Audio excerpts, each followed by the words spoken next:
Kasunod ng pagpapatupad ng ASEAN integration sa susunod na linggo, isa sa mga sektor na naghahanda ay ang Micro, Small and Medium Enterprises o MSMEs. Ito ay upang mabigyan ng pagkakataon ng mga maliliit na negosyante na makipagkumpetensya sa mas malawak na merkado.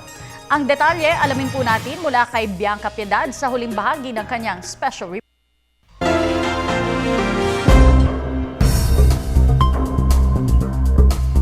Kasabay ng papalapit na pagsasama-sama ng mga bansa sa Timog Silangang Asya, puspusan na rin ang paghahanda sa mga sektor na malaki ang maiaambag sa pagsulong ng rehiyon. Isa nga sa mga sektor na ito ang Micro, Small and Medium Enterprises o MSMEs. Pinag-aaralan ngayon ng gobyerno ang mungkahi ng ilang sektor na magbigay ng guarantee fund para sa MSMEs para makipagsabayan ang mga ito sa Association of Southeast Asian Nations o ASEAN Integration sa 2015. Ayon kay Bangko Sentral ng Pilipinas Governor Armando Tetangco Jr., magkaiba ang pagpapahiram ng pera sa SME sa ordinaryong commercial bank lending. Kailangan aniya ng matibay na proteksyon para isaayos ang risk profile ng mga manghihiram nang sa gayon ay maengganyo ang financial institutions at SMEs na magpahiram at manghiram.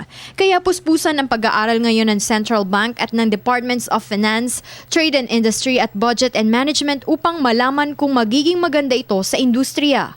At dahil may kinalaman ito sa pondo, magiging bahagi ng pag-aaral ang pagbuo ng bukod na grupo ng mga pondo at sa epektibong sistema para sa loan disbursements. Isang hamon at oportunidad na maituturing ang ASEAN integration sa sektor ng SMEs na magbibigay pagkakataon sa mga maliliit na negosyante na makipagkumpetensya sa mas malawak na merkado. At kahit hindi lahat ng miyembrong bansa ng ASEAN na binubuo ng Brunei, Cambodia, Indonesia, Laos, Malaysia, Myanmar, Pilipinas, Singapore, Thailand at Vietnam, ang taong 2015 nila ang magbubukas ng daan para sa integrasyon. Kaya ano pang hinihintay nyo?